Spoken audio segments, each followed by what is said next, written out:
Peacocks are done dancing. Your Miami Hurricanes are done, but thankfully the MLB regular season has yet to start. It is a new week on the Just Baseball Show. Today is Monday, March 28th. Jack McMullen, Arm Layton.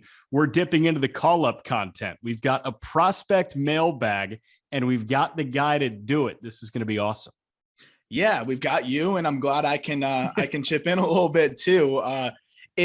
We were initially going to do the call-up mailbag, and then I thought about it, and I was like, you know what? Like, just because we have the call-up, and as you brought this up too, like we haven't done a prospect episode on the Just Baseball Show in a while, and at the end of the day, Just Baseball is the flagship. That's the mothership. And right. Prospects are still a huge part of baseball. So let's flex that muscle on the JB Show a little bit. Well, and what's great is, if you're turning on spring training baseball, you're listening to it on the radio, you're watching it on TV, you're just keeping tabs on the box score, like you're seeing some names you might not know. And you might have questions about Matthew Liberator's 95-mile-an-hour clothesline fastball that Francisco Lindor took for a ride.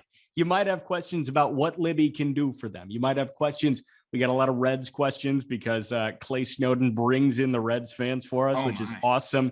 Got a lot of questions about Lodolo, Greene, that type of thing. But the reality is, if you're a baseball fan and you wish on your team's success, unless you're the Dodgers, you're looking at the farm. And the Dodgers should look at the farm. It's a great farm.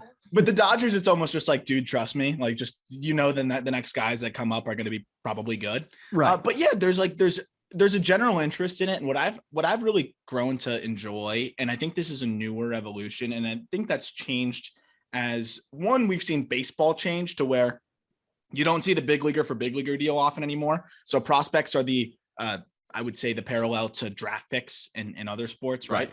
And then the other side of it is that you also are looking forward to the future. And then the third part of it is that there's way more coverage on it now with the prospect write-ups. We do obviously the behemoths of Baseball America, Prospectus, Fangraphs, that goes on and on.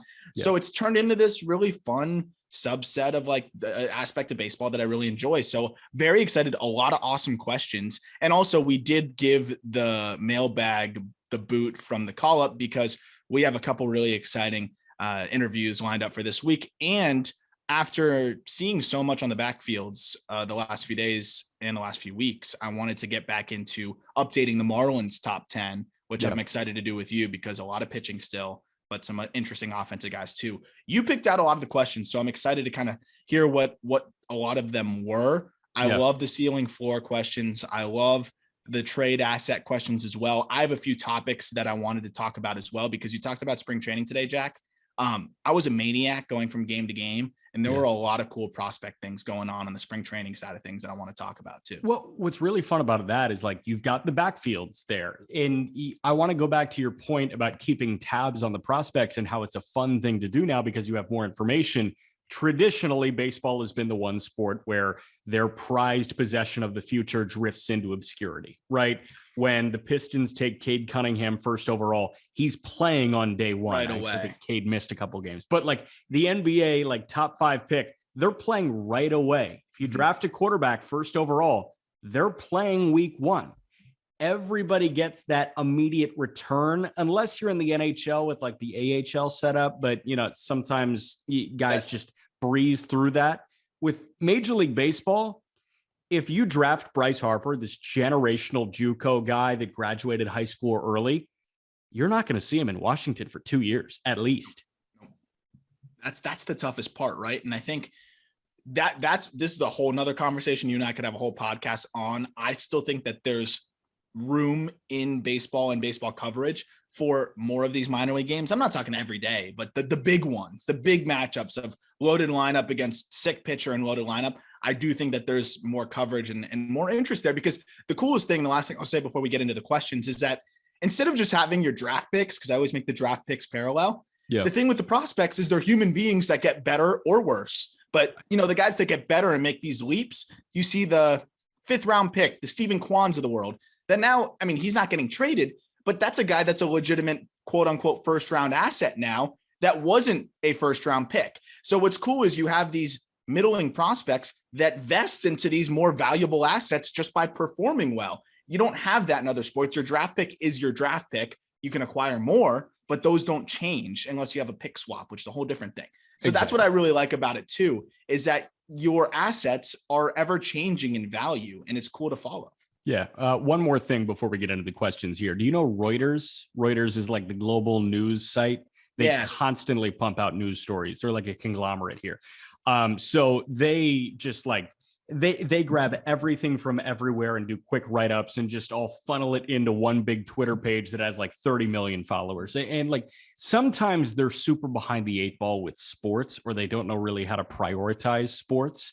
So like I want to say it was in November or December of 2021, they tweeted out, Bucks take down Suns to win NBA championship. I do remember I remember you quote tweeting absolutely that. Phenomenal. So I just want to walk you through some of their last couple news stories that they tweeted out, because they tweet out like 8 in a 10-minute span. Archaeologists in Egypt uncovered 5 ancient tombs dating to more than 4,000 years ago. Okay. And then how about Britain's Sainsbury's faces shareholder vote on workers' pay? Sounds pretty complex. Nice. Next one. Spring training roundup. Aaron Judge powers Yankees past Pirates. I kind of love that. It's just, and it all happened within 4 minutes. He hit a bomb. It's on our Twitter. I had to hear it from Peter because we put a Lindor home run. So we're like, oh, we had to put up a Judge homer. Dead center, 407. Yeah, but before either of those, how about the Vladdy bomb the other way? Oh, that was nice. Yeah, I got to follow Reuters. I feel like that's just like a naturally funny thing. Yes. I always thought it was Reuters, I'll be honest. I think it's Reuters. Well, although I can't confirm right now. We're recording a podcast. Yeah, no, it's okay. We'll say Reuters. I also saw, speaking of outdated things, I saw on my way driving back here, a D. Gordon orange Marlins jersey. And I told you, the last time I saw an orange Marlins jersey was at the Pride Parade in New York, which I think is a spectacular use of that jersey. It's basically rainbow. It's cool. Perfect. Just saw some dude rocking a D. Gordon jersey on his walk. That's batting champion, roided up D. Gordon though. So know that. And then right after that, first time in my life I've ever seen this. You know, it's one of those things that you don't realize you haven't seen until you've seen it. Mm-hmm. Have you ever seen a Great Dane defecating? No. It's huge. That's all I'll say on that. That was back to back. That was pretty crazy. Wow. Okay. Yeah, I've seen Great Danes, but I've never seen them in the process of doing that. It was more jarring than I thought it would be. And I have 2 dogs. Like I'm used to it. I got one right next to me right now. Yeah, but like it's kind of like a human just doing it. It's just not supposed to be that large. Yeah. I couldn't imagine what it's like in the backyard. It's like landmines. That's crazy. That's disgusting. Okay, questions now. Prospect mailbag, just baseball. Speaking of disgusting, MacKenzie Gore last outing was great. There we go. I had to. Speaking of defecating, Vladdy. All right. Question 1 comes from Kazim the Dream 6. And I chose this question first. These are all from Twitter, by the way. You tweeted out a mailbag proposal. You got a bunch of replies there. And then we quote tweeted it from Just Baseball at Just BB Media. Kazim the Dream 6 asked a very surface level question that I thought it would be really good if we just got your definition out there. How much does floor versus ceiling matter when ranking prospects? All right, so the episode we'll stick to question 1, and that will be the entire episode. I mean, no, look, I think it's a great question and one worth asking, and not even to be like that asshole that like replies with a generality, because we'll get into specifics. But I mean, this is kind of what the whole struggle of prospect analysis in a nutshell is, right? Like this is why one of the leading reasons why certain prospects are undervalued and overvalued. I think negligence to risk at times, and then also ignoring how high of a floor a guy has, which I have coined as the Ty France effect. Yeah. Which, by the way, Vinny Pasquantino is that new Ty France effect guy. I watched him have the most comfortable at bat against Blake Trinan, and I'm in. But again, like that's a guy that's not getting considered to be in the same boat as a lot of other prospects. And that's something that I just had a conversation with some guys I really respect in the industry just 2 days ago over on the backfields about this exact thing, ironically. So I'm glad you picked this question out, because it's like, okay, I know this guy's going to be very likely this good, but there's a good chance this other guy can be way up here and be this good. Who would you rather have? And how do you rate those guys against each other? It's extremely challenging. And I think ultimately you have to weigh it out almost like a scale, right? And I think you ignore risk in your initial look and just judge the player on how he is. And then however that grades out, then you assess by risk. And I think that's kind of where we're at here. So if you see a guy that, let's say, is a 55 future value, and this is on the 20/80 scale, but he's lower risk, and there's a guy that's, 60 future value and higher risk, we're going to go with the 55 guy above him in the ranking, even though he has a lower future value. I'm not trying to get too deep into it, but that's kind of how we look at it. It's a big tiebreaker. It can matter, but it's still not going to be more than, what the guy can do. Yeah. So I think just trying to condense that answer is you look at the difference between floor and ceiling, you find this median in between the two, and whoever really has the higher median gets the edge. Exactly. Right. So I'd almost say like you have to run it through almost like 1,000 scenarios of where this guy pans out and be honest with yourself. When I look at somebody like Alec Thomas, there's about 4 scenarios that I can come up with him, and they're all positive. It's just different positives. There's one that's the most negative, which is like utility guy, which is the worst case scenario. Yeah. So you have to like look at all the outcomes on these guys. And that's why I'll always say, when I talk about a high risk guy, I don't just say high risk. I usually say a wide range of outcomes, because that's the most important thing. The median is really how you have to look at it. And it's hard to quantify, but we do our best with it. And that's why I think ultimately ceiling is the most important, because you're trying to bet on your development system. You want to believe that you have, and that's the biggest thing, right? Like you believe that you develop well. Any team is not going to tell you they don't develop well. So They see, that's why they chase ceiling. But there's very few players that have the dramatic high ceiling, low floor. And I know like Elly De La Cruz, Jason Dominguez, or some of those guys, but usually you're gauging different medians. So it's tough, but it's a very fun conversation to have overall. 100%. Next question, though. You've got 3 guys at different stages of their development. All 3 are catchers. This question is from call_up_Blade, and it's a non-Marlins question. What? Oh, yeah. Who is the best all-around catcher between Gabriel Moreno, Diego Cartaya, Francisco Alvarez, and will any of them eventually move to first or DH given their hitting ability? I'll give my 2 cents first, and then I'll hand you the keys to the Camaro. I think if either of the 3 are going to move off the catching position, it's Cartaya, simply because of the build. And, maybe they want to go a different route there because it looks like Will Smith is the guy there for a long time, but they did just sign Freddie Freeman to a 6-year deal. And Cartaya, I mean, he hasn't done much in terms of sample size, but when he has been on the field, it was 10 bombs in 31 games in low A in 2021. So like the power's there. You got to get him in the lineup all the time. And if that's at first or DH, he's like 6'3", 220 with room to grow. So that feels like the guy. But you look at Moreno, Cartaya, and Alvarez, I mean, all 3 are freaky good. I don't know if you can pick a best. I don't know if there's a way where I see any of those guys not catching. If I had to force the hand, it would be Cartaya or Alvarez, just because Alvarez could be so good offensively that you're like, what are we even doing with him back here? Like you could put him at first and his upside is still one of the best prospects in baseball. Right? Like that's how good he is offensively. The best answer would be Cartaya, just because he's the furthest off.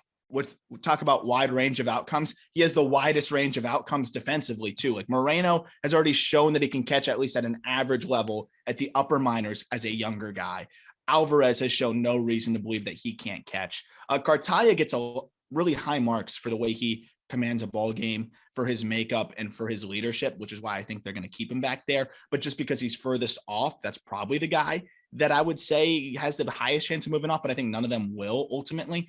And if I'm picking the best all around catcher, it's just going to be Alvarez, just because he's so freakish with the bat. Like Moreno is technically more balanced across the board, but Alvarez doesn't have a liability, and he is the freakishly most ridiculous offensive catching prospect, I think, outside of Adley Rutschman that we've seen in a very long time. Well, he's also got a hose. Alvarez has a hose. Yeah.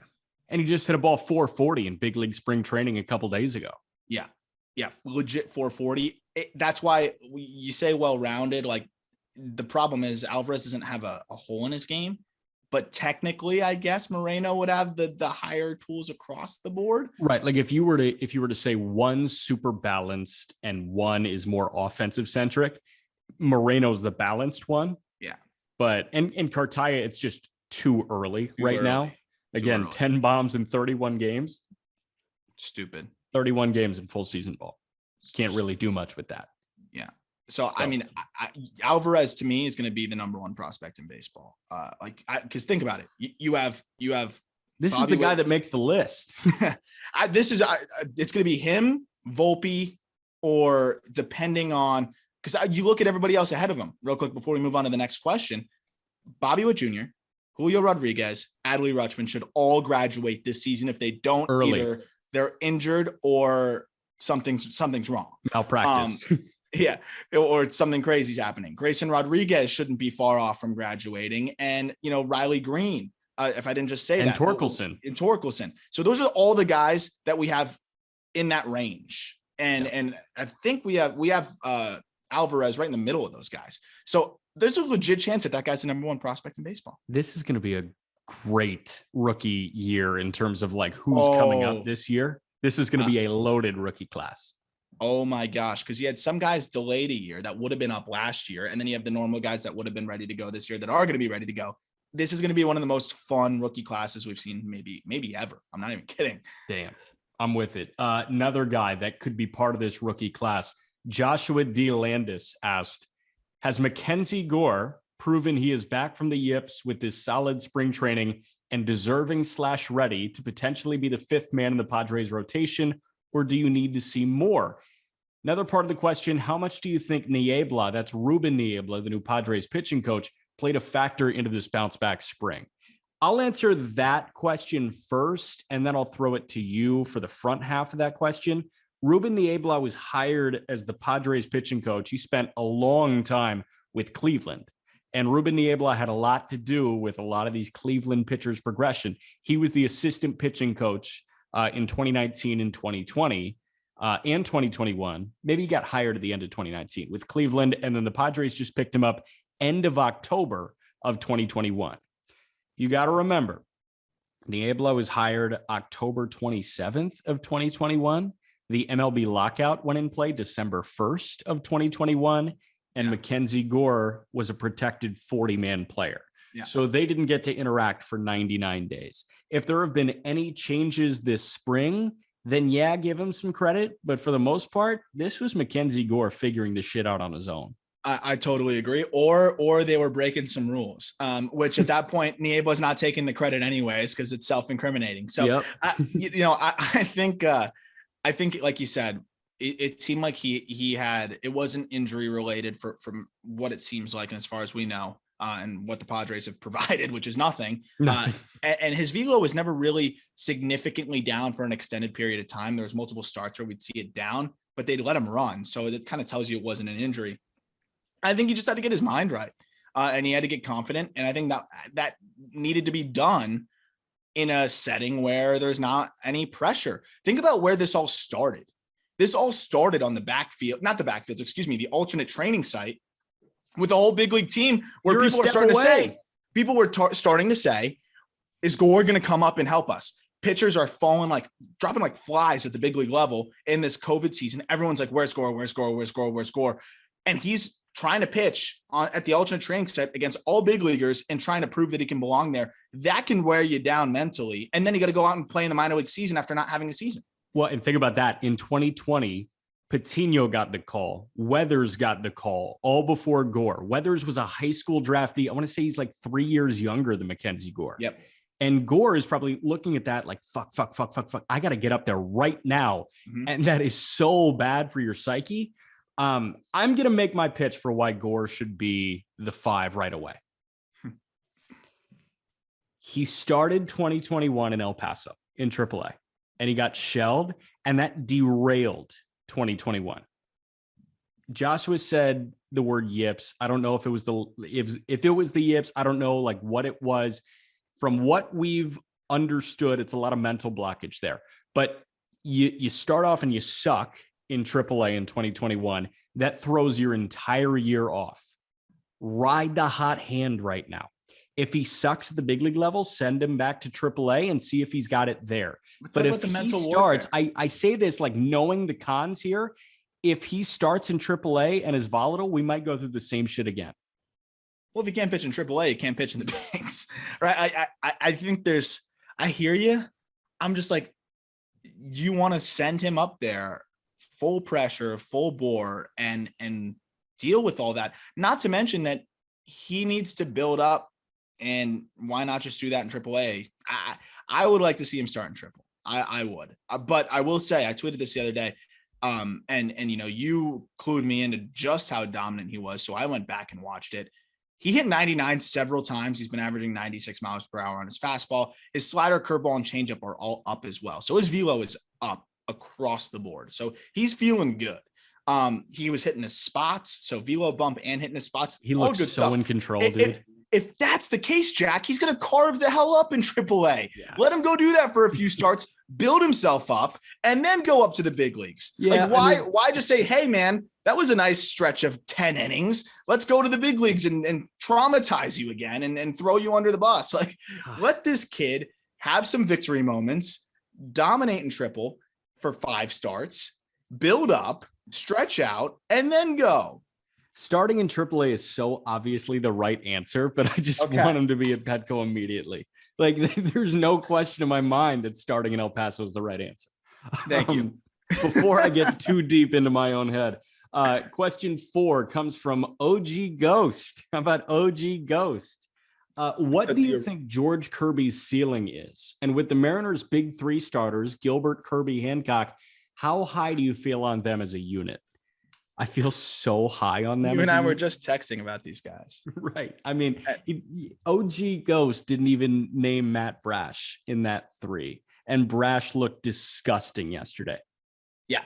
So honestly, Gilbert is I think Gilbert and Kirby are the highest floor, because these are 2 guys with great fastball command already. Kirby is a guy that throws triple digits. Gilbert got better and better as the year went on, and I think he's looked really good out of the gate so far. Gilbert's going to be good. Gilbert is more Joe Ryan-esque to me, though. It's like invisible fastball and just good enough stuff with good command. Like that's the guy to me, high floor, lower ceiling, if we're talking about that. Kirby, insane command of 100 miles per hour. Secondaries are average, and that's the issue, quote unquote. It's not really an issue because he's been fine. Secondaries seem to be getting a bit better. He has the higher ceiling because he commands 100 instead of, Gilbert commanding 95. And it's not controlling 100. It's commanding 100. You want to put that thing on a dime in the lower outside corner, Kirby's got you with 100. 100%. Absolutely. My issue was I was actually just watching him today, and I was like, how's he getting lefties out? He was able to blow by him a few times, but without a really solid changeup. That's going to be the struggle. I want to see that progress. He's going to start in the upper minors, and we'll go from there. Hancock, I'm a little surprised that his swing and miss numbers haven't been as good as we've expected. I still think he's going to be good, but he doesn't have the command that the other 2 have. So, right. He needs to see his swing and miss numbers improve. And I think the best of the whole bunch is Matt freaking Brash, because Matt freaking Brash, oh my gosh, was he disgusting today. I mean, when did I first bring him up on the JB show? Was like 6 months. No, maybe long, maybe almost. It might have been June. It might have been because we had people June. tweeting at us like, "Who is that guy?" And then a few clips started going out, and they're like, "Oh my gosh, like this guy!" Like no one had heard of him. And honestly, I just kind of stumbled upon one of his starts, and that's what really got me into it after the trade. His slider is one of the best in the minor leagues. Period. It's a big league plus pitch now. Yeah, but Jack, he's figured out how to throw strikes, and that was the biggest question. And he throws it from like this low release point. It just takes off. 22 pitches today for Matt Brash against big league bats, 22 strikes. No way. Mm-hmm. No way. Fairly positive. Oh my God. He's here. And I saw some video of the slider too. Like it looked so strong. I spoke to scouts recently about this actually. And you never know what you're going to get from scouts, and you got to take some of it with a grain of salt. But one of them felt very confident that Kirby would be in the rotation early in the year. Yeah. I mean, sorry, not Kirby. Excuse me. Brash would be in the rotation. Let me rephrase that. Well, Kirby should be there early. Kirby should be too, but they felt very confident that Brash would be the first guy to crack that rotation, and that the plan is to have him in the rotation very soon. I'm in. So to answer the question, the guy with the highest ceiling is not the one you asked about, but out of that trio, I'd say Kirby is the highest ceiling, then Hancock, then Gilbert.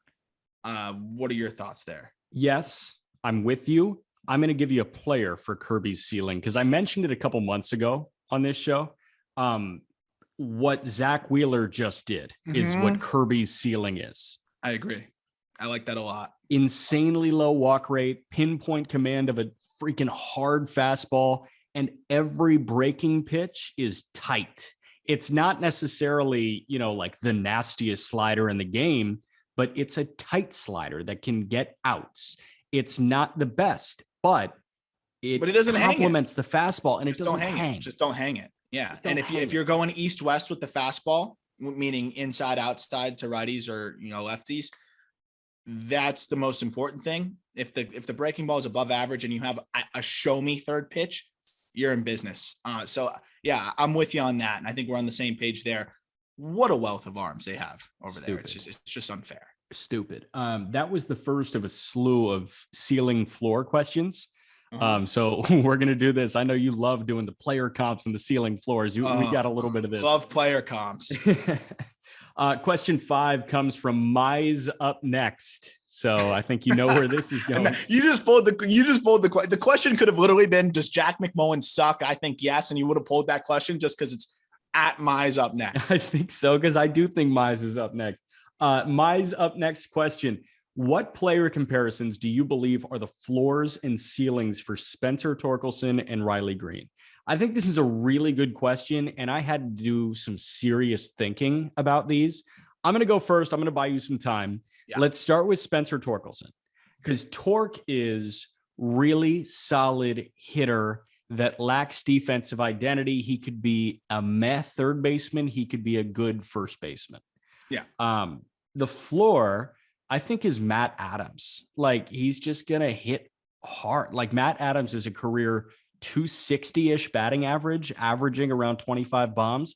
That is the bare minimum of what you're going to get from Spencer Torkelson. The ceiling is Miguel Cabrera, Tigers fans. Like, you're going to get the best hitter in baseball and a Hall of Fame caliber hitter. Yeah. I think the floor, Matt Adams is such a name I was not expecting to hear on this podcast. But I was thinking, like, okay, it's not Mark Reynolds, because Mark Reynolds struck out all the time. Like, Torkelson's got a better bat than that. Yeah, Tork will surprise you with a little bit of zone whiff, but zone whiff isn't the worst thing in the world. Like, when you're able to do what Tork still does. Right. He sells out early in the count. And he's also a very rhythmic, as you've seen, kind of hitter. That just usually just needs a little bit of time, a few weeks into the season, and then starts getting right and starts getting more comfortable. Yeah, I think if all goes to shit, he's something like a Matt Adams type. But you could probably, people are probably thinking of a bunch of other hard hitting outfielders or first basemen that just didn't quite hit that ceiling that we were hoping for. I definitely think that's the worst case scenario, which is much less likely. I think he's like, if you look at a Spencer Torkelson, he's much more likely to hit his 90th percentile outcome than his 20th percentile. He's one of the highest floor prospects. That's what I'm saying. He's lower risk because of that bat. I think the ceiling, you got the floor. I think the ceiling's like Nelson Cruz-ish, a little bit more of and again, I'm just thinking about the offensive output. Right, Cruz doesn't strike out that much, and I'm talking second half of his career, Cruz, and that's why I think people are like, "Oh, well, we're hoping he'll be better than Cruz." Imagine if Cruz did that for 15 straight years. He's a Hall of Famer. He's a shoe-in Hall of Famer, and didn't juice, right? Like, so that's what I look at with him. Like, imagine Cruz at first base. Miggy, the only thing with Miggy for me is I don't know if I necessarily see, like, I think Vladdy's closer to that, like, because it's like the swing and miss is a little bit more prominent. I don't hate the comp. Like, I'm splitting hairs here, but I lean a little bit more Nelson Cruz, just a little bit more prominent swing and miss. But the power, dude. And I think a little bit more power. Like Miggy's not a guy that's hitting you 45, 50. Right. He's hitting 330 with 35 or maybe 40 and a lot of ribbies. Like I think Torque, if it all goes right, is can hit you 50. So how about Pete Alonso? That's a great one. That's a great one. Pete Alonso is a great one. Pete Alonso, we talked about it in our top 10 first baseman last week. Alonso lowered the K rate from 25% his 53 homer season to under 20%. It was like 19.6 this past year, and he hit 37 bombs. Like that is what Torque could be. That's probably the best one. Yeah, I would say Pete Alonso. Yeah. Okay. There we go. Riley Greene. The floor I feel like the floor is Andrew Benintendi as of late. Yeah. Right. Yeah. Like that's just, he'll give you a 0.0 WAR season. Now his ceiling, Christian Yelich. Okay. You get the 20 stolen bases, you get the 30 bombs possibly, and you get 300. So I'll give you the middle percentile outcome. Perfect. Too. So what I think is like the possible middle to higher outcome is, and not ceiling, is Michael Brantley. I see a lot of Michael Brantley, yes, but I said a little bit more power and a little bit, I think a little bit more power and a little bit more swing and miss though. Yeah, he won't hit 330 like Brantley. Yeah, no, but he can flirt with the threes. And I just look lefty bat, athletic, sneaky athletic, sprays the ball, good power. Like he'll have more power though than Brantley, I think, in that outcome. But that's another one that I think looks really similar. Yeah, I mean, if it all goes right, you're looking at a Yelich. I think if it all goes right. If it all goes wrong, he's a tough one because if you put him in a corner, I think he's an above average defender. Yeah. Like Benintendi is. I still think if he's not a great hitter for whatever weird reason, and we're all wrong as hell, he's gonna have a little bit more power than Benintendi. So it's tough to even pinpoint one, but I think that's a good floor. I would say slightly better than Benintendi as his floor, which is crazy. Because of the build too. What about like Jason Hayward as of late? And like Hayward, contractually speaking, sucks. Right? Yeah. You would never pay Jason Hayward as of late $23 million a year, but if Hayward were making 2.5 or 3, you'd be like, okay, yeah, this is pretty solid production. You've got a really good glove. You've got a big boy. And you've got somebody that can hit 20 to 25. Yeah, I mean, dude, Hayward, contractually not good, but he's been a guy that's given you a multiple WAR in the last few years. Yeah, like that's what Riley Greene's floor is. Yeah, he's like 2 WAR every year. Like, it could be a lot worse than that. Here's another one I know you're going to love. Matt 2 Frosty asked about Nolan Gorman's ceiling. My answer to that. High. It is high. It's high?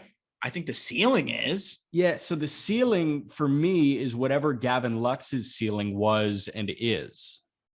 Like, I don't know. Not like it's Dan Uggla with no swing and miss.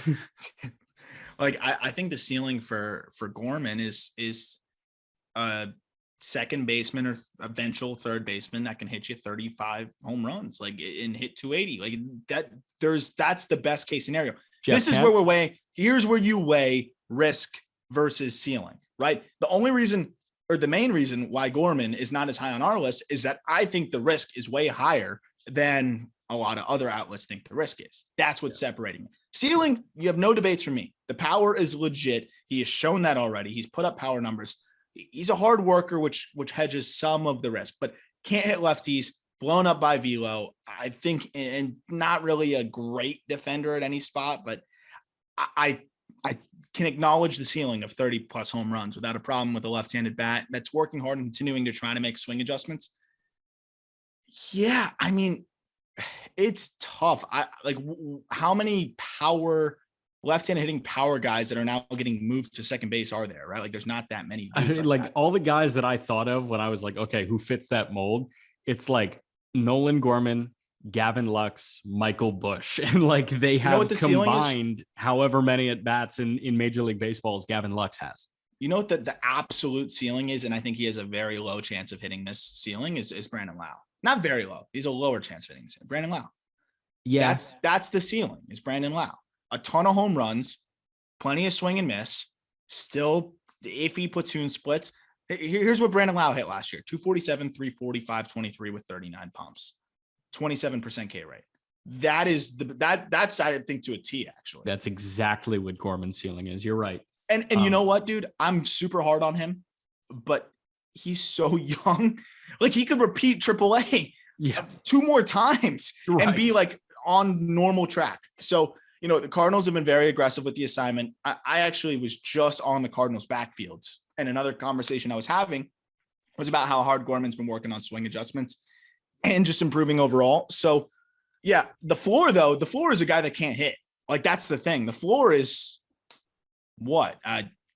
I'll give you the floor actually. It's Josh Naylor. Like that's the floor is Josh Naylor. So that's what Josh Naylor to Brandon Lau. Like that's how wide the ranges are. Okay. Next one comes from Ethan Fulkerson 1. Reds prospect Elly De La Cruz. Mm-hmm. When do you expect him to make the big league team? And any comparisons to current Major League Baseball players? I hope I'm still alive by the time he debuts. But he's far off, but he's so fun. 25. Yeah, 25. Maybe he could light it up and get you there and get there in 24. Is there okay? Let me explain to you the profile, Jack, and then you tell me if there's a player like this. Yeah, I did a dive. Switch hitter with plus speed, plus raw power, and a plus arm. And this isn't me hyperbolizing. I'm telling you. And I've ran this by as many people as I could that have seen them with their own eyes. He has legit triple digits arm across the infield. He runs off the charts, and he's already putting up 113 exit velos, and he's 150 pounds. Yeah. So I think in terms of the sex appeal of getting you to the ballpark or getting the TV set on to watch Elly De La Cruz, it's 2018 Javi Baez, but a switch hitter. 2018 Javi Baez. That's so specific. But right, like, do you remember how magic Baez was that year? He finished second or third in MVP voting. Yeah, he was stupid. I think that's a fair one. The arm was dumb. The arm is like Correa level. It's triple digits across the diamond. It's not Correa, but like it's the closest thing to Correa, I think. And then Baez was also like 34 homers, 111 driven in. And oh, by the way, you could swipe bags and look so sick while doing it. Yeah, that's the thing too, is like De La Cruz can do all of those things. Yeah, I would say, and people like scoff at Javi Baez because it's like there's like he's a polarizing player. But yeah, that singular season, imagine if Javi could repeat that. Like that's what we would imagine Elly De La Cruz could be. Looking at that 2018 season, it was a 5.4 WAR guy, F4 guy, 34 pumps, 21 stolen bases, 290, 326, 5. Yeah, it's pretty to a T. Yeah. Elly De La Cruz walked 4.8% of the time. Baez walked like 5% of the time that year. That's the thing. Elly De La Cruz in low A walked 4.8% of the time. I kid you not. Anybody who listens to this podcast, whether you ever have wielded a baseball bat or not, would walk 5% of the time in low A. I'm not kidding. Jack, you could back this up. I could absolutely back this up. If you stand there with your bat on your shoulder, you will walk 5% of the time. There were times in Fort Wayne this past summer where I was sitting there, which was high A, 4 hours. Yeah, that's high A. There were times where I was sitting there for like 4 hours, like, oh my God, we've gone about 25 minutes without a ball in play because these guys cannot throw strikes. Correct. I just saw my walk rate. I just saw my wonderful 86-year-old grandfather, George, and Grandpa George would rack up a nice little 5-6% walk rate in low A. I can absolutely. He's just got to do the David Eckstein batting stance where he just crouches. Oh, then he might get 7. He might get up to 7 or 8. All right, next one is from our guy Javier Reyes at Jalapeno. It was a good question. I had to include it. I'm sorry. No, I'm kidding. This one's for you, Javi. And he's the only guy on our staff that actually listens to every pod, like most of the episodes. Clay Snowden. We got to give Clay some. Clay Snowden is a serial podcast listener. I appreciate you, Clay. And then of course Ben Bellotti listens to a ton. Yeah, but Javi's up there. Yeah, 100%. Javi's question: do you think it's worth it for the Padres to attach one of their top tier prospects, Abrams, Hassel, Camposano, Gore, in order to deal Hosmer, or do they just need to hang tight? My answer to that is no. You have to eat it. I agree. Unless Their only hope was the Mariners, I think, with some sort of weird deal like that. I think the only other hope is the Rockies, which I think the Rockies already did their salary dump deal, or like their salary acquisition. Yeah, that's what I mean. Yeah, where they went and got Randall Grichuk. The salary osmosis deal where they just absorb it all, like that, and they only absorbed half of it. But we like spending stupid money. Yeah, that nullifies the point. So, right. But we won't talk about that. Like, I don't see a team that's taking a light hitting first baseman with his contract situation. What I will say though is this: Eric Hosmer's not good. He's not that bad. He's not good. He's not a guy that you are actually compromising your team's ability to win by putting him out there every day. You hear that? The problem is he plays first base, which is a premium offensive position. He had a 102 WRC plus last year, Jack, like 270, 340.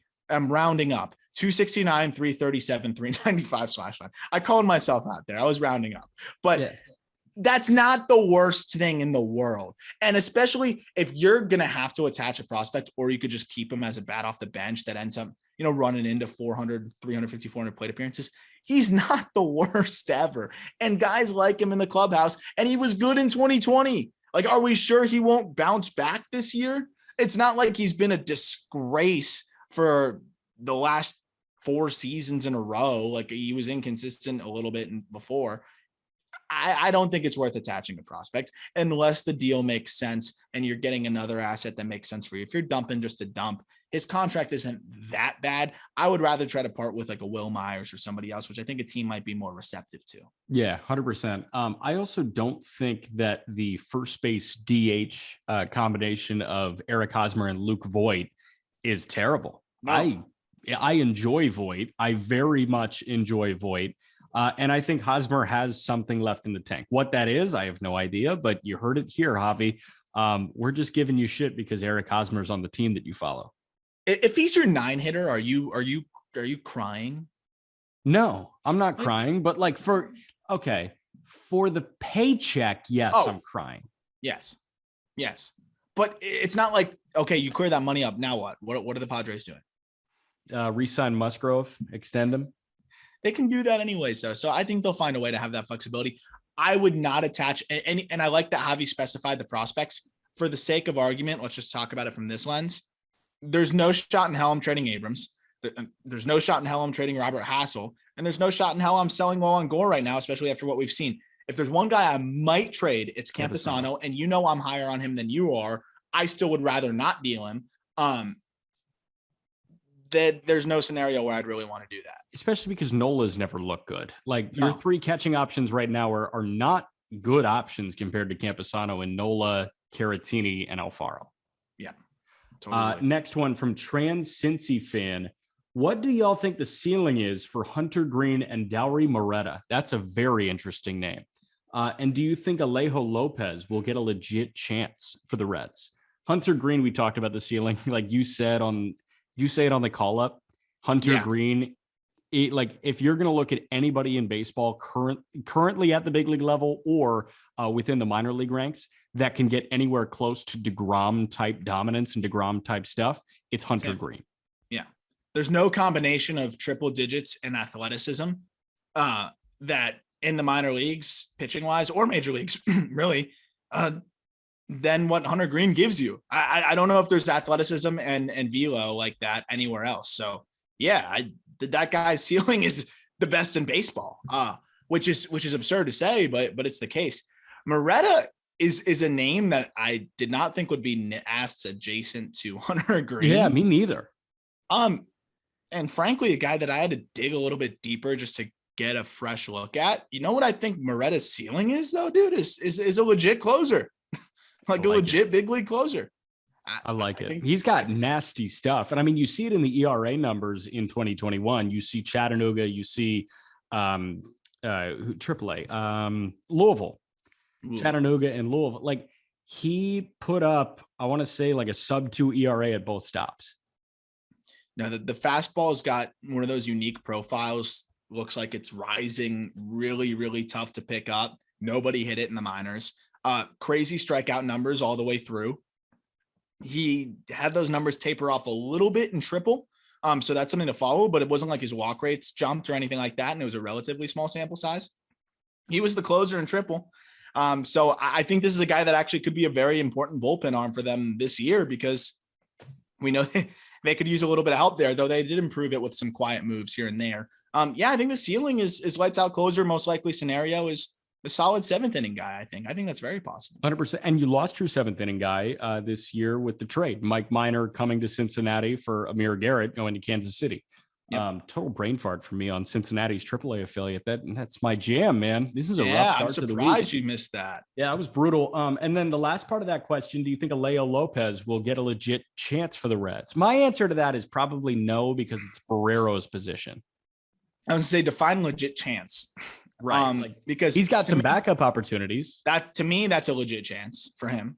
A legit chance for Alejo Lopez is a full-time bench role where he ends up with 300 and 350 plate appearances, right? Especially pretty solid. Especially in the game today where, I think again, we saw the injuries last year. We saw a little bit of a wonky schedule. I would assume that, John India is going to get a day off here and there. The whole infield is going to get days off here and there. That's where Lopez could come in. Yeah, I think that's a fair shot for him. If you're expecting Alejo Lopez to be a regular, then no, he's never going to get what a fair shot would be through that lens. Yep. This one from Pinstripe Pals. Oh. Do you want me to ask it, or do you want us to skip it? No, I just had to give that reaction. The Yankees have a ton of prospects on the way up. And at the major league level, they have a lot of stopgaps on the roster. What prospects, if any, this season can make a big impact on the Yankees major league roster? That's a good question, because a lot of the guys that we look at with the Yankees are far off. When you see Volpe, when you see Peraza, when you see Dominguez, when you see a bunch of other people like that, you think about all the guys that are far away. Who's ready in 2022? Yeah, it's a great question. What I really like about that, and honestly, I would say you're right, except for Peraza. I think Peraza, if there was a scenario where, God forbid IKF gets hurt, somebody else gets hurt, Peraza could get that quick bump up and get an opportunity there, because the glove is ready now. So I think you could justify it where it's like, we're rushing him a little bit, but he's hitting 9th for us and he's going to pick it. And if he hits a little bit, then he hits. If he doesn't, he'll get us through it instead of just trying to panic trade for somebody. But as it pertains to really being able to help right now, the guy that I would bet number one, who I think, and I'm going to butcher his freaking name. I hope I say it right. Ron Marinaccio. You got it. Marinaccio. Oh my gosh, is he gross. Ron Marinaccio is gross. He's been gross in spring training. I get texts from some players I know that work out with him, and they're like, dude, Ron Marinaccio is a freak show. His changeup is so nasty that it looks like a lefty slider. If you look at his strikeout numbers, he is disgusting. I think he'll be in the bullpen. If he doesn't break camp, I think with the expanded roster, he might break camp. If people don't know, rosters have been expanded to 28 for this year to accommodate, the craziness. I could see him being one of the contributors. I know that's not the most exciting answer in the world. On the starting pitching side, Hayden Wesneski is a guy that's not too far off. His slider looks insane so far this spring training. He could be in that long relief bullpen role or get a spot start here and there. That's a guy that I think could end up contributing. And then, I'm not going to say Clark Schmidt because he's already been up there. One other guy to watch, Ken Waldichuk. Yeah, I'm higher on Waldichuk, I think, than most of the industry. He's a guy that throws that invisible fastball, ton of riding action, really good changeup. That fastball changeup combination, I think, is big league ready now. Working on continuing the third pitch. How often do you hear, the third pitch needs to be a better breaking ball? Like that's like a breath of fresh air, Jack. Yeah. Oh, he just needs to get the breaking ball a little bit tighter. Fine. That's so much easier than so much easier than you need to try to figure out how to throw a pitch where, hold on, I'm grabbing this stress ball. You have to hold it like this and throw it. So how do you do that? You got to put your fingers all like this, contort them, and throw it right over 60 feet, 6 inches over this, whatever, 12-inch plate. What is it? I don't like that. 12.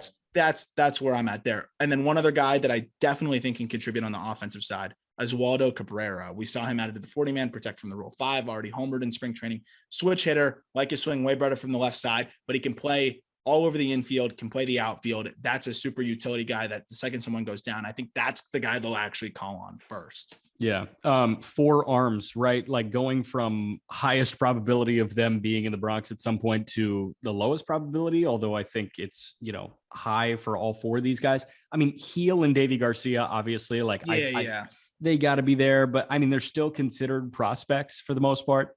I'm with you on Waldichuk. Another guy, I think Luis Medina can be a bullpen arm for them if they find themselves contending, because listen, 102 is 102, man. Like, I know you got some shit you got to iron out there, but if 102 is available in Scranton, Wilkes-Barre, like, go get it. Go bring it to the Bronx. I agree. I just wonder if you have someone like Marinaccio carving in a relief role in AAA, go get him. Yeah, just go get him and try to keep developing Medina. But I agree. If the Yankees are feeling it and they need an arm back there, and I think that Medina is going to take that Dellin Betances route anyways, right? Yeah. Failed starter. By the time Medina is a widely known name, if that ever happens, it'll be a fun fact that was a starter to like the casual fan, right? Like 100%. I remember when people were like, "Oh yeah, did you know Dellin Betances was a starter originally?" And I was like, "Really?" Yeah, I didn't know. I was like, "Okay." I had no idea. 2 more. These are bigger picture ones that I really enjoy. First one from Chewing Cast. What to make of prospects that are a few years removed from top 100 lists, but have yet to really take off at the major league level? Seems guys like Joe Adell, Taylor Trammell, etc., are forgotten if they don't make immediate impacts. I love this because there are a lot of guys that were like, you know what I mean, can't miss, and then they come up and it's a slow acclimatization process. You get acclimated. Acclimatization, is that right? There's no way that's the right word. I think that's the right word. Acclimatization. All right. It has taken him a little bit to get acclimated. I gotta get there you go. I gotta get acclimated to that word. Right. Adele, I think, is the perfect answer there. Yeah, I think the ship has sailed on Taylor Trammell being what the hope once was. I don't think the ship has sailed on him being a big leaguer, but I think the ship has sailed on him being an impact big leaguer. Mm-hmm. Joe Adell could still be an all-star. And I want that to be abundantly clear. Like, Joe Adell can still be an all-star. He's 22. He's 22 years old. So the definition, basically, of what this question is, the definition of what was described is called prospect fatigue. And prospect fatigue sucks because it causes us to sour on players who were either rushed through their development process, set the bar too high for themselves, right? Like destroyed high A, were way ahead of their years. Like, let's say Anthony Volpe struggles this year and has to spend 2 years in Double A. Now people are a little bit slow, like lower on him. And it's like, oh, well, Volpe never was gangbusters, right after his first little stint. Then we wouldn't have this whole conversation. To a degree, it's the same thing with MacKenzie Gore. It's like we're pitting these guys against themselves. Joe Adell is 22 going on 23, is a phenomenal athlete, made adjustments to his swing, wasn't chasing as much. I thought looked good in his big league stint last year, looked much better, and has been great so far this spring. I think that's a guy that is going to be an integral part of the Angels lineup, and I still expect him to be a very impact regular. 100%. A couple more names on the mound, power pitchers. Michael Kopech, Nate Pearson kind of fit this mold too, right? They haven't fully embraced what they can be at the major league level. Pearson, you obviously saw, go through some trials and tribulations and go back down. And, he's just kind of like that guy that's ready if anybody goes down. And then Kopech, he was the best swing man in the game. And now he's going to get his shot at the starting rotation. Like, both those guys have a lot more in the tank than what they have shown at the big league level. And again, I think you're 100% right. What really ends up hurting them is that we were expecting them to be this superstar out of the gate, and then they weren't. And now we shift our expectations, and we think that they can't get to that superstar level. Sometimes they can't. Right? Like Brendan McKay is never going to get there, unfortunately. Yeah. But these guys, the aforementioned guys, they can. Absolutely. There was somebody else that I had my thoughts, and I was curious if you think they can get there. Another guy is Patino. I think Patino can be really good. He's getting a little fatigued now too. A little bit of prospect fatigue on him too, which is stupid. Talk about another guy that was way ahead of schedule, debuted at like 2021, and has been good. Like he's been able to get whiffs. It's just the consistency. Yeah, that's another unfair one to me in my mind. Yeah, Brian Hayes, another one of those guys. Oh, he's going to be so good this year. If anybody thinks that Brian Hayes is going to be good, don't. Oh, yeah. My other one. Do you think Andrew Vaughn can totally accomplish? It's tough. Yeah, and we saw him get carted off yesterday. Can I be very, very blunt with you? Yeah. I think the White Sox are fucking that guy. They totally are. You don't need to sugarcoat that. Like, I think everybody with the White Sox knows that. And I think they knew that was a possibility when Eloy Jimenez tore his pec trying to rob a home run. I mean, he was nowhere close. He tore his pec. He was out for the majority of the year when everybody thought Eloy was going to hit 50 homers.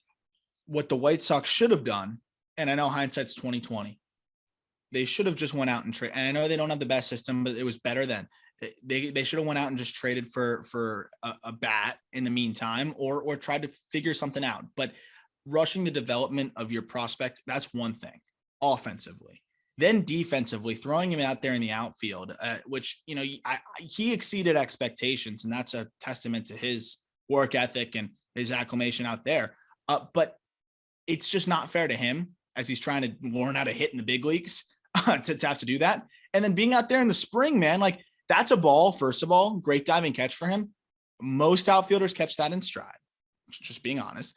And most outfielders know if they're not catching that in stride in spring, you're not laying out for that thing, man. Like that's the ball that you're just tempering it down a little bit. But when you don't have that experience out there, you're just kind of going for it. You're just reaction. It's fight or flight.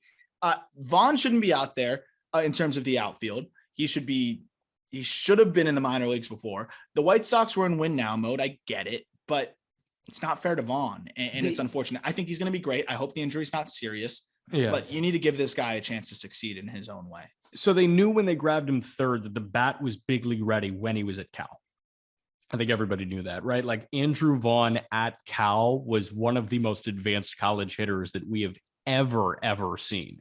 And that's why a guy that was likely a first baseman and an average one at best defensively went third overall because the bat was that ready right away.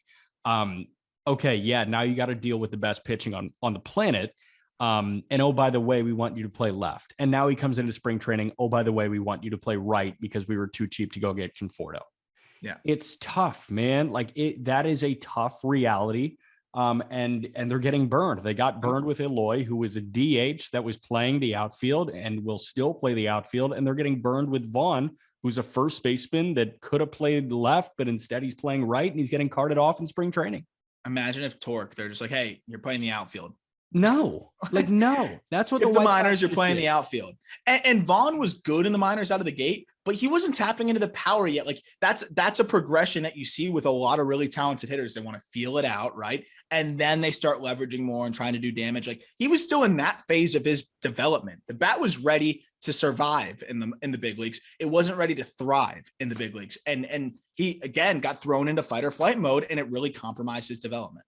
Yeah. Last one. This is from Officially Jace. I'd like to hear about some prospects you guys have been super high on that missed. You all seem to have a very good track record.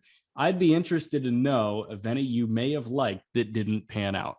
I saw that question, and I was, if you didn't put it on, I was gonna bring it up. I think that's perfect because, like, obviously you veil all the guys that you were wrong on, but it's kind of fun to look back on guys that you thought were can't miss that turned out to be kind of a miss.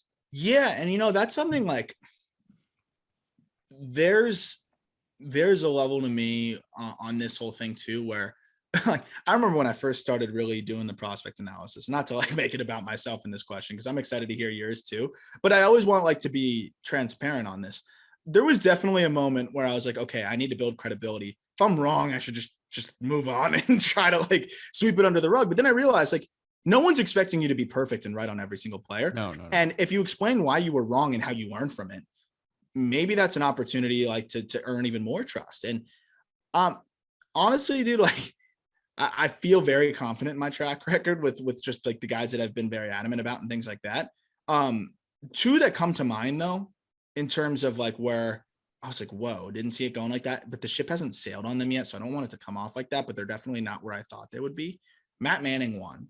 Matt Manning, I really that's a guy. What I learned from that was I talked myself into the narrative more than actually just looking at the player and watching him and looking at the data and just breaking it down, right? I was caught up in he hardly pitched in high school. He was a basketball player. He just started focusing on pitching. His command has gotten better through every minor league season, and he's going to start throwing harder. Like, I talked myself into a narrative rather than just looking at the player, looking at the mechanics, looking at the stuff, and truly treating it like a scouting opportunity, right? Yeah. That was a learning opportunity where it's like, yes, the narrative matters sometimes, but it's not defining. The other one for me was Alec Bohm. I was super bullish on Bohm, and I even took my freaking victory lap in 2020 like an asshole. Look, I don't think the ship has sailed on Bohm either, but he's a guy that took a major step back last year. The league adjusted to him. He's a guy that likes to get extended. He likes to use the whole field, and he got blown up inside. I called him similar to DJ LeMahieu. Like, that's the similarities I saw, which was that same, drive the ball the other way, hit breaking balls well. But we saw both those guys impacted big time by the dead in baseball. I think there was more stuff with DJ as well. And DJ can turn on it when he needs to. He learned that. Bohm needs to learn that. That has not aged well for me. I don't know if there's a name that you can think of that I was hyping up that I was wrong on. Not but really. Those are the two that come to mind. Another one for me that I thought would make a smoother transition was Daniel Lynch. Where I ignored the lack of third pitch. I talked myself into it because I watched him just dominate minor league righties with the breaking ball. It's a different game at the big league level. That was an opportunity watching Lynch pitch those games where I was like, it's a different freaking game. Right. 100%. No, those are good ones. I think the two guys that I was like all the way sold on, and then I have a tandem for you to wrap. First one is Andrew Benintendi. Like, I thought he was going to be, and he did. I think that was 2018 when he was in Boston that he put up like a 3.5, 4 WAR season. I was like, okay, yes, like I'm ready for Benny baseball here. Let's go. When Benintendi won National Player of the Year, I was like, okay, like this guy is, I mean, he's going to be an all-star for years to come. And then when he shot through the minor leagues, I was like, okay, this guy's going to be an all-star for years to come. And when he gets up, I'm like, we just got to realize full Benny. And then all of a sudden he started to taper off. I was like, oh, what's going on here? And now I don't see a high ceiling for him at all anymore. No, he's a good ball player. He's fine. He's fine. Like, but yeah, that's one, again, I think the narrative catches you there. And that happens a lot with college guys too. Like a Dansby Swanson, who had a great year last year, but you're right. I mean, that's a guy that went 1-1. I've actually had the opportunity to talk to some people and, on the drafting side of things at the big league level. And they're like, that's a guy that just, if you looked at him in a vacuum as a player, Bregman was so much better. Forget Vanderbilt, though. Forget everything. You look at him, you're like, that's a good player. He's not 1-1. No, no, he's not. But what happened is you're watching him light it up. He's got the moxie, as you like to call it. He's a good looking dude who does a little bit of everything, and he's leading them to a national championship. And he's Dansby Swanson. Like, it all kind of came together. Like, you can't pass on this guy. Right. That's a narrative thing. Like, and that's the funny thing is sometimes I get caught up in that. I could see the narrative maybe biting you a little bit with Benintendi, because he didn't lead him to a national championship, but he was just lighting everybody up. The golden spikes. It was like, oh my God, this guy can't stop hitting homers. Yeah, exactly. Yeah. Fastest guy I ever saw in minor league baseball was Victor Robles. Robles had like the craziest tools I've ever seen. I'm like, this guy can be generational. And then it turns out that he's a really solid defender and he can still fly, but he just can't hit for shit. So Robles is my other guy. And then the funniest one is I thought the tandem up the middle of JP Crawford and Scott Kingery was the next coming. So did the Phillies, bro. They showed out cash. They showed out cash for Kingery. In your defense, Crawford's decent now. I think everybody thought Crawford would be pretty good. He's all right now. But that is a funny one. Yeah. I mean, but you're going with guys that are like, you were like 17, bro, when those guys were coming up, or like 18 when those guys were coming up. Well, like you've been into the analysis and prospecting a lot more than I have. You know what I mean? Like I've kept tabs on these guys, and those were ones that I was willing to like put my 18-year-old stamp of approval on. Like I don't know, you've been in this from an analytical standpoint far longer than I have. Those were just the guys that I was in love with. Yeah, no, and those are honestly great examples of, especially I loved the Benintendi one because I feel like that's exactly what kind of bit me. Is you just realize it's such a different freaking game. It's like Drew Timmy, right? Like on the college basketball side of things.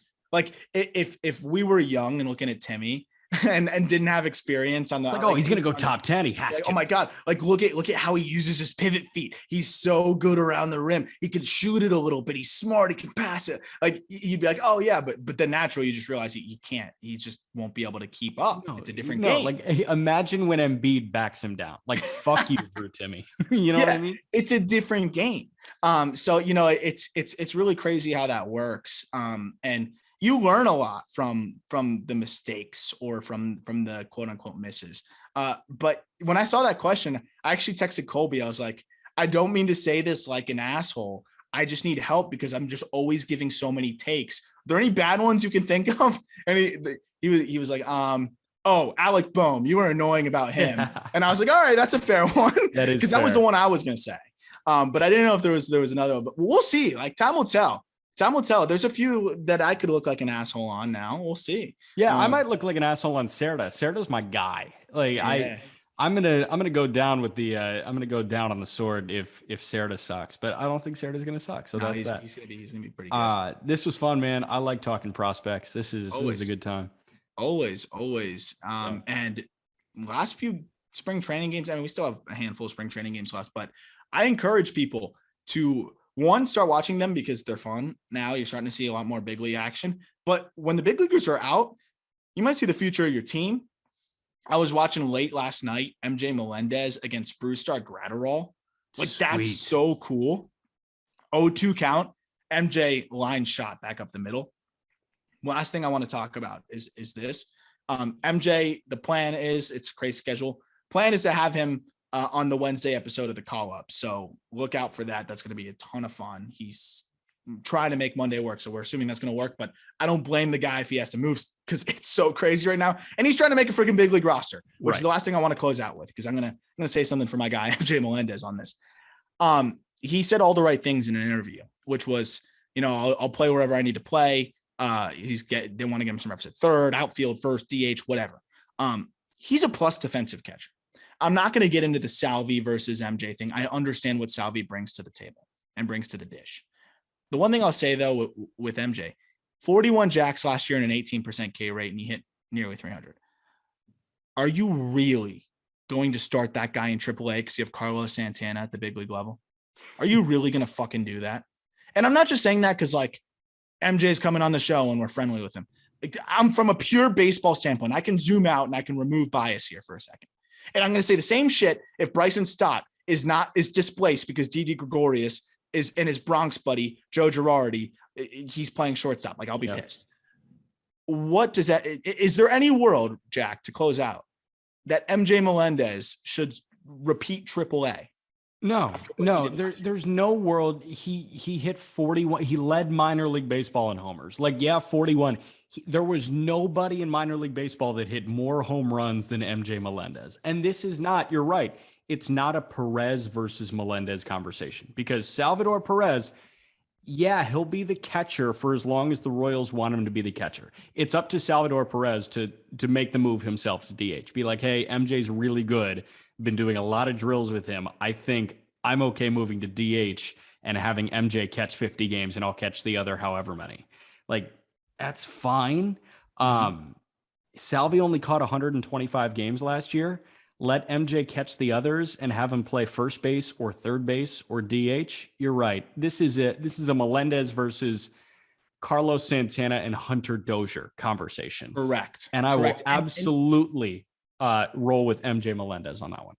Here's the problem. Royals have 10 million or 12 million committed to Carlos Santana. And, I don't think they're going to wear that and say we were wrong. Okay. Do you want to win or do you want to get not a bang for your buck. Well, you here's the problem, though. Here's the problem, Jack, is Melendez has struggled this spring. He's only hitting 429, 500, 714 in his 8 games with a home run and only 3 strikeouts. All right. Minor league opening day, AAA opening day. Omaha is in Indianapolis on April 5th. Oh. If I'm seeing MJ Melendez in Indianapolis on April 5th, we'll talk on May 1st. And you're going to see Nick Prado too.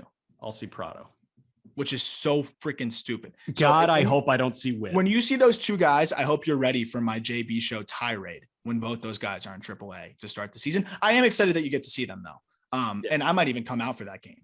Like I'm not even kidding. Man. I might even come out for that game. But I mean, I just wanted to put that out there. If you gave out a bad contract, don't just keep him out there because you don't want to admit you were wrong. You have much better options, literally just waiting to perform. But MJ, props to him for saying all the right things in the interview on the MLB.com piece. And the guy just wants to play. That's Arm Layton. I'm Jack McMullen. MLB Network's Robert Flores joins us on the Just Baseball show tomorrow. We'll talk to you then.